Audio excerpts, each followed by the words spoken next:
Okay, so welcome to our action research presentation on this hot sunny morning.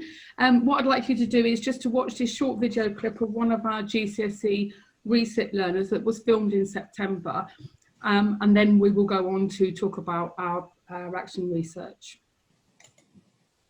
I mean, at first I was a shy person and I wasn't able to ask help from my teacher, and that's the reason why I didn't do really well in my secondary school, my GCSE. So after doing that, and when I started, at first I had to try. I had to know how does it feel and what's gonna benefit me. At first I started asking some questions, and not gonna lie, when I started, it helped me so much. It motivated even more knowing the teacher doesn't judge you for the question when you ask, and they're really supportive. And now, how the teacher teach is different, and somehow is making me enjoy maths that I never did before.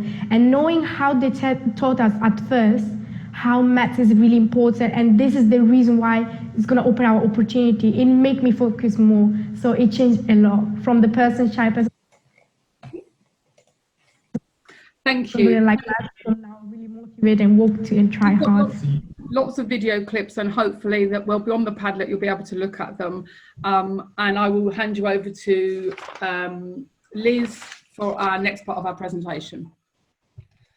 Okay, so just to get you guys sort of involved to start off with, what we would like you to do is head to menti.com. I know that there's a Menti going on for the whole day.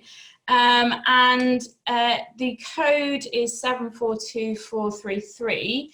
Mohammed's hopefully going to be able to post the questions in the chat, and this will remain open until just a little bit later in our presentation, when we're going to look at your answers compared to what we sort of got. So if you were to ask your learners these questions, what do you think the most common words or phrases to appear would be?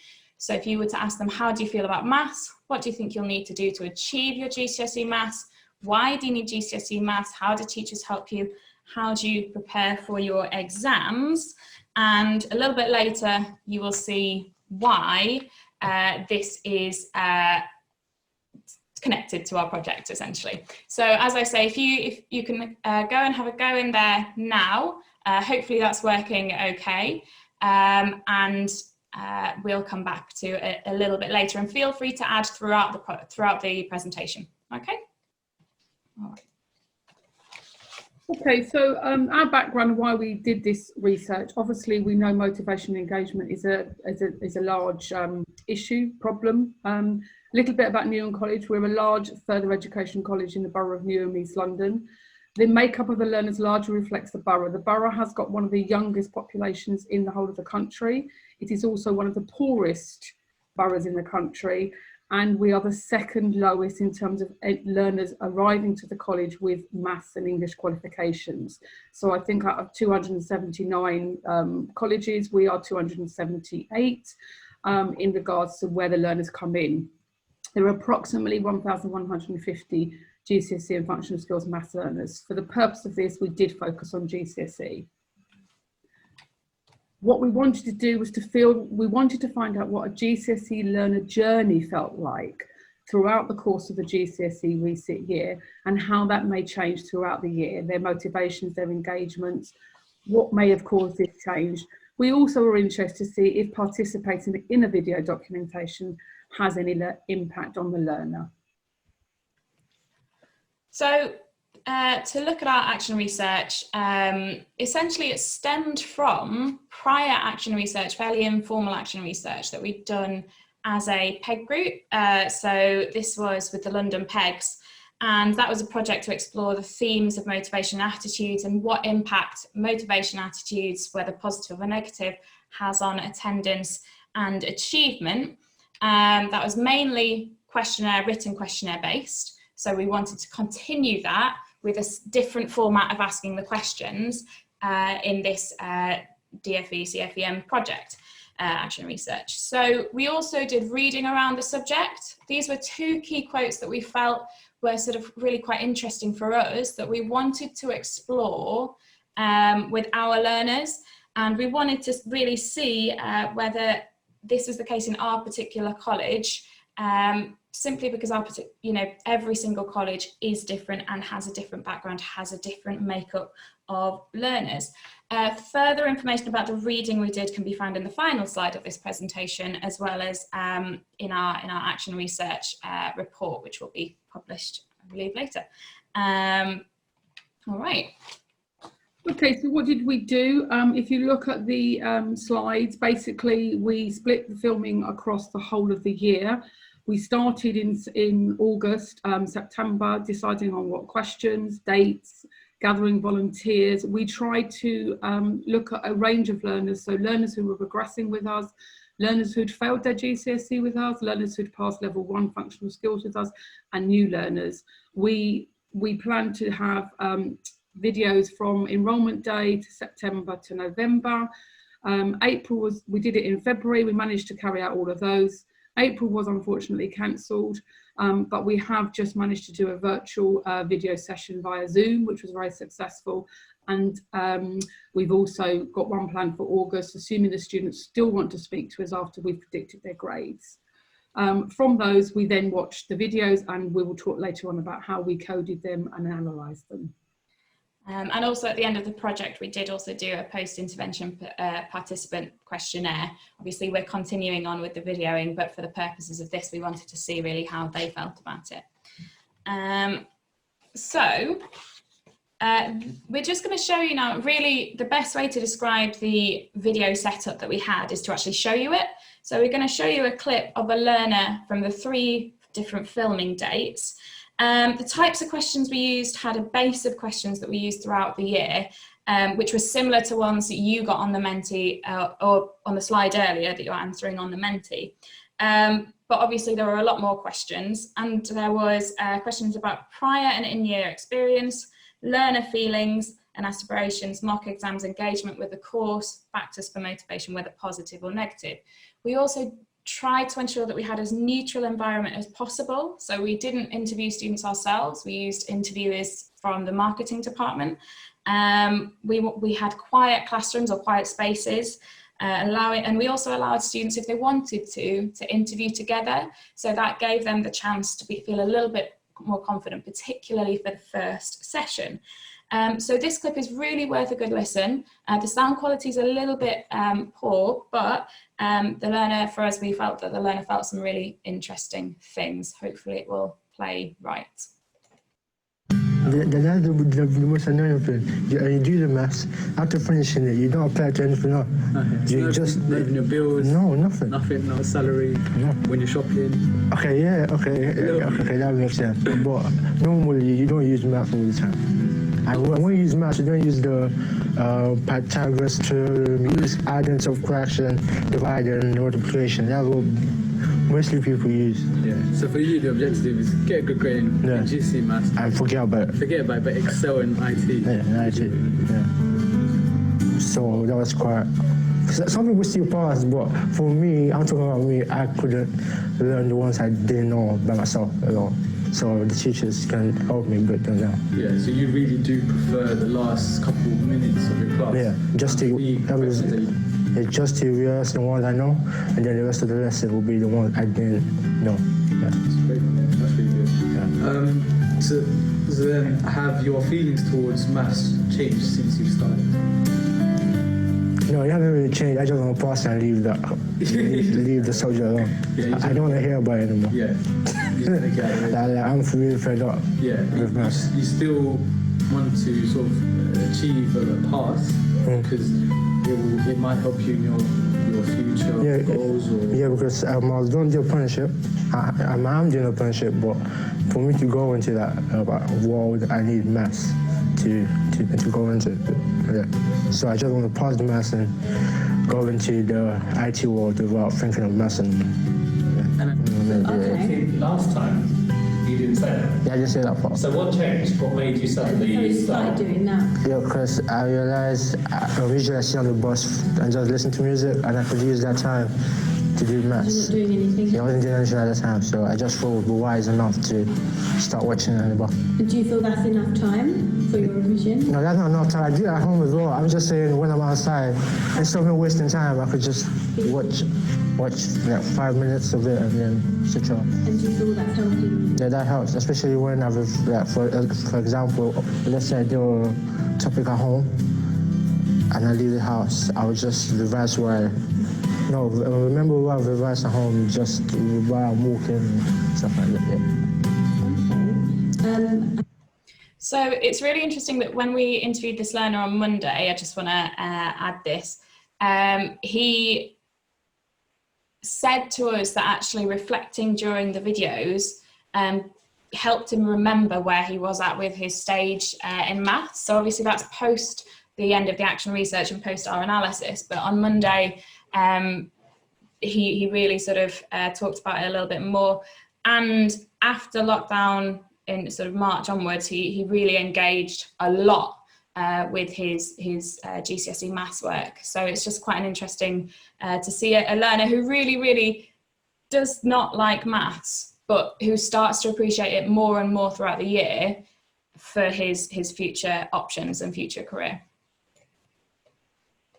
Okay, so I hope you can recognise that both of those learners that we've seen, we've got both ends of the spectrum with those learners. So in order to collect and analyse our data, what we did is we watched the videos, each of us watched the videos independently, and we coded them in regards to motivation, relevance of maths and engagement. And then we produced some subcodes in order that we could analyse each of the videos. And we came up with, in the end, we had 6 learners who were our case study learners who had participated in at least 3 of the video sessions.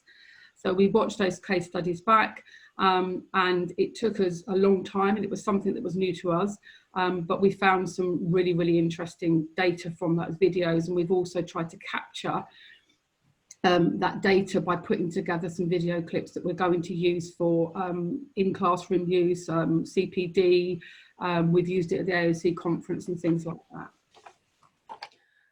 All right, so this is another way that we analysed our data. So what we did is we took essentially all of the key quotes that we put in our subcode documents into a word cloud generator. And this is what they look like from the different years. Now, hopefully I'm going to be able to switch and go over to the one that you've just been doing. So if I refresh this, oh wow, okay, yeah. Let's just, hopefully it'll work. There we go. Okay, so we can see ones from yours. We've got that you're saying that students would say, work hard, anxious, boring, practice, don't need it. And I think for us, this was definitely sort of the bigger ones that we saw at the beginning. And then as we went through, it sort of changed. So I'll just take you through a couple of those changes. So that's what you looked at. And we will send this, or we'll try and send this a little bit later. So these are the ones that we had. And as you can see, we've got the words teacher and maths remaining dominant throughout. So they really link it to their teacher, their motivation. We also see their progression in terms of their mindset of education. So we've got school in the first one, but we lose that by the time you get to February. The words understand, better, confident, motivated became more notable in the second and third word clouds, as well as exam, grade, revise, mock and maths watch. So that just sort of shows their change towards feeling a bit more confident, but also their ability to reflect more deeply on the tools that they're using in class, and reflect more deeply on their own learning as well, which we link to their further motivation and engagement. So we do need to remember though that this was a framework of questions that we asked, so it will be somewhat guided, but we did also allow the students the time to just discuss themselves. And just to sort of mention, it was about 10 or 15 minutes each filming session for each learner, so it was quite a large quantity of qualitative data.